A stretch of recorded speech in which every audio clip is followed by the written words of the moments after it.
তো দর্শকবৃন্দরা, আজকে আমার নিরামিষ, তাই আজকে আমি বেশি করে আলু ভাজি করছি। এই মাত্র আলুগুলো তেলে ছাড়ার পর কিছুটা সবটাই তেল আর জল, আলুর সাথে কিছুটা জল চলে গেছে। এখন আমি এর মধ্যে মশলা দিয়ে ঢেকে দিব।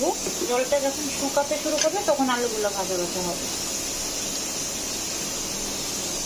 তো এটা আমাদের রংপুরের খুব ঐতিহ্যবাহী আলু, শিল আলু বলে এটাকে, শিল আলু। হ্যাঁ, খুবই এখানকার লোকজন এটাকে খুব পছন্দ করে।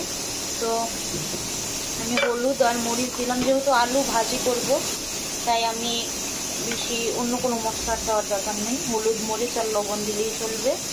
আর আজকে মেনুতে সাথে আছে এই যে পটল ভাজি করে ফেলেছি, পটল ভাজি।